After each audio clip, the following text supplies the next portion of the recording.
Yo, what is going on, guys? It is your boy J Red, and today I am bringing another 2017 lottery mock draft on ESPN.com by Chad Ford.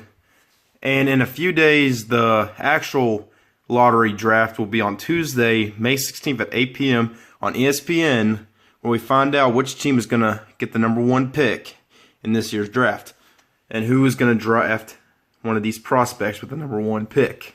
It's either going to be Markelle Fultz or Lonzo Ball at this point. I don't see Josh Jackson being the number one pick. I don't see Malik Monk being the number one pick. It's either Markelle Fultz or Lonzo Ball. And looking at this draft, it's still pretty guard heavy. There's some forwards in there like Josh Jackson and Lauri Markkanen and Jason Tatum and Jonathan Isaac, Zach Collins, Harry Giles, Jared Allen, TJ Leaf. But pretty much this draft is guard heavy. So let's see what this prediction is going to give us. Dallas Mavericks. Okay. The way I see this, Lonzo Ball being picked with the number one pick by the Dallas Mavericks, I really don't see that working out. Because honestly, the Dallas Mavericks, if they draft Lonzo Ball, they're going to have to get rid of some of their guards on their team. They're going to have to get rid of Yogi Ferrell. They're going to have to get rid of JJ Barea or keep one of those guys as the backup. Or even trade away Lonzo Ball to another team who needs a guard desperately. Because right now, I don't see Lonzo Ball being with the Dallas Mavericks, especially since they have Yogi Ferrell, who came off a good rookie season, and they have a veteran in JJ Barea, who could be a good backup to either Lonzo Ball or Yogi Ferrell. So the only way that I could see Lonzo Ball ever being on the Dallas Mavericks is if they get rid of Yogi Ferrell and trade him away, or they don't re-sign him, or they make JJ Barea the backup, because he's the starter right now, and they make Lonzo Ball the starter, and he can learn off of JJ Barea. That's the only way I see Lonzo Ball actually fitting in with the Dallas Mavericks. So let's move on to the number two pick, which is even worse for the Lakers, Markelle Fultz. Now, honestly, the only way I could see Markelle Fultz being a part of the Los Angeles Lakers squad is if they trade away D'Angelo Russell. Now, that I don't see as being a good idea, because if you have seen D'Angelo Russell play in the NBA, he's improving dramatically. He's adjusting to the NBA quite well. He's been putting up a lot of points. He's surrounded by young talent like Julius Randle and Brandon Ingram and Jordan Clarkson, and they have Zubats as basically their starting center. But Markelle Fultz, if he's added in that equation, they're going to have too many guards. Like, honestly, I don't see Markelle Fultz being a part of the Los Angeles Lakers squad. That's just me. I really don't see Markelle Fultz going to the Lakers. They have too many guards. They need veteran work. And Markelle Fultz just wouldn't fit the Lakers. So moving on, Josh Jackson with the Philadelphia 76ers.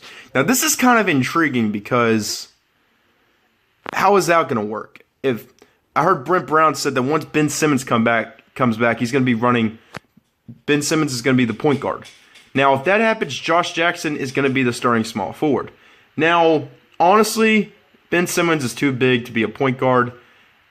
And if the 76ers somehow draft Josh Jackson, basically, you're going to probably have to run Josh Jackson as a sixth man or Ben Simmons as the point guard so Josh Jackson can start. It's going to be a very weird situation once Ben Simmons comes back. If the Philadelphia 76ers decide to draft Josh Jackson, I think they got a young, promising small forward in Ben Simmons, and they got Dario Saric, so I don't see Ben Simmons playing the four.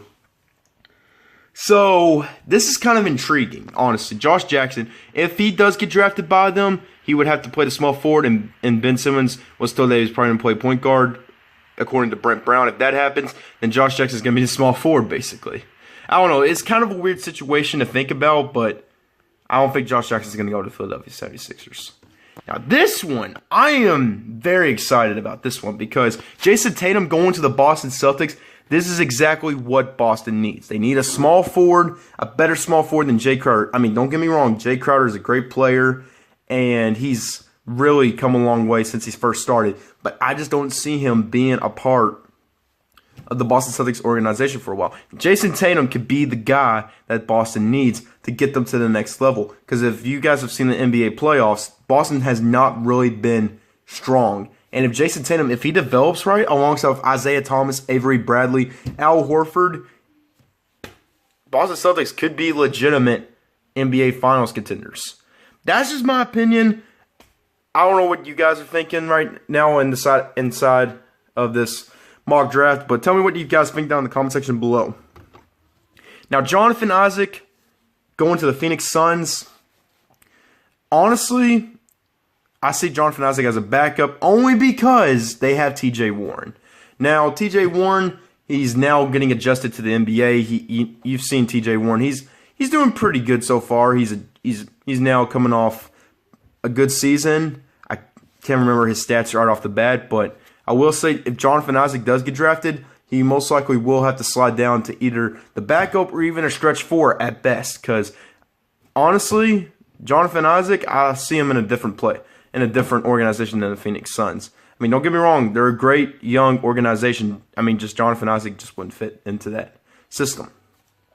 Now, De'Aaron Fox going to the Sacramento Kings. I actually kind of like this fit.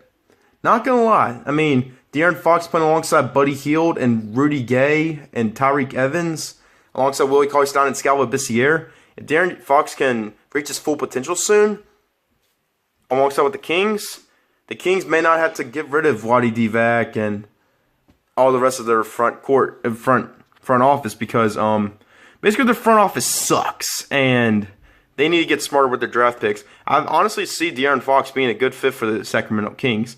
Yes, he is a little bit underweight. He does have good size. If he could gain some muscle and gain some more weight over the summer, De'Aaron Fox could be a really, really good fit for the Sacramento Kings if he develops right.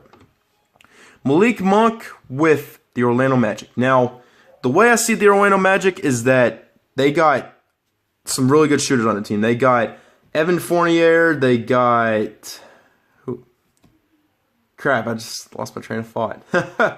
Whoops. They have Elfrid Payton, who's been improving, but he's not like a shooter. But Malik Monk, he's a pure shooter. He is really good. I don't know if I see him being a good fit with the Orlando Magic. I more see him with the Philadelphia 76ers. But that's just me. Let's move on to Lauri Markkanen from Arizona. I mean, what else can I say about him? He's athletic. He could shoot the ball.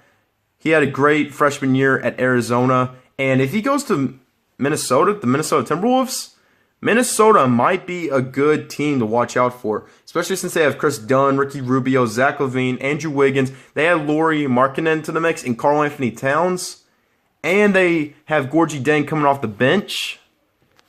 Oh, man, Minnesota might be in for a bright future if they draft Lauri Markkanen.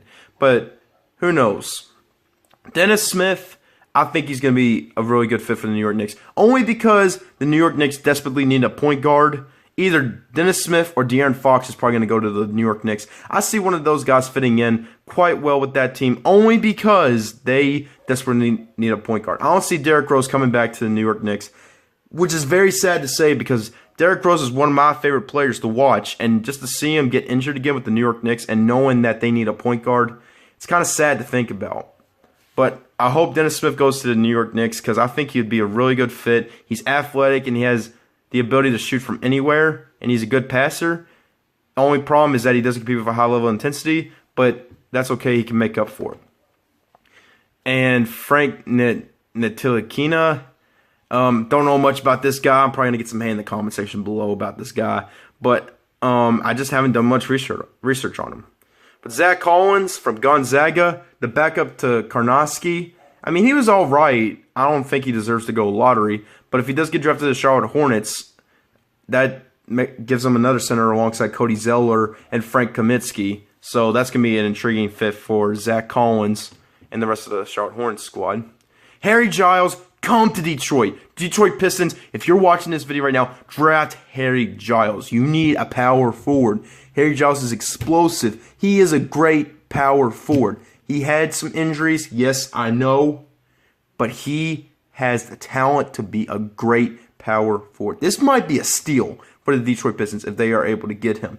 He is amazing. But that's just me. I don't know what you guys think about this fit with Harry Giles. I think he'd be a great fit for the Detroit Pistons. since I'm a Detroit Pistons fan. Jared Allen, I don't know much about Jared Allen, but if he goes to the Denver Nuggets, he just might be a backup to Nikola Jokic because nobody's replacing Nikola Jokic at the center spot. That center spot is locked down for Nikola, and Jared Allen is probably not going to replace him unless he moves to the power forward spot. But they have plenty of power forwards to work with, especially Kenneth Faried, unless they trade him.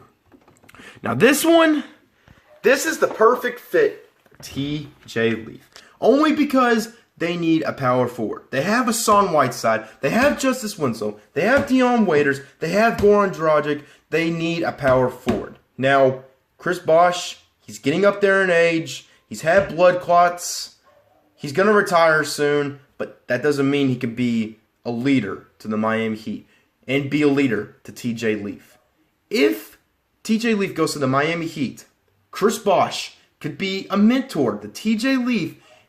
And mark my words, this is just my opinion, T.J. Leaf could be a great stretch four for the Miami Heat. He's not going to be like an all-star or anything, or superstar, but if he could be a solid starter, maybe a one-time all-star, if developed right, T.J. Leaf could be a great stretch four in the NBA, especially how the game is translated. T.J. Leaf is fitting the right style of the NBA, and I think he'd be the ideal player that Miami needs to work with Justice Winslow and Goran Dragic.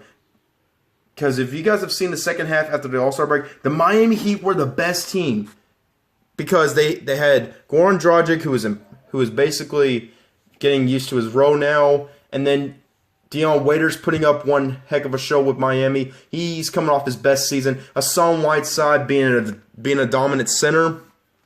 You add T.J. Leaf into that mix, and then you have Justice Winslow, who is already a young, promising player in the making. Watch out for the Miami Heat. They might just be back in contending position in the NBA playoffs in the upcoming future. That's just my opinion. If you want to mark my words, it's fine. That's just how I feel. So anyways, guys, that's my NBA predictions. I'm going to be bringing out another one either this weekend and then bringing another one on Monday before the mock draft actually happens. And then we got the mock lottery draft. We got the lottery draft on Tuesday, May 16th at 8 p.m., finding out who is going to get the number one pick in this year's NBA draft. I am excited. Plenty of videos to come out for the future. And don't forget to hit the like button on this video. Don't forget to comment down below on what you think of my predictions on each of these players on their situations. And don't forget to subscribe to the channel if you guys haven't already. As always, guys, have an awesome day. And I will see you all later.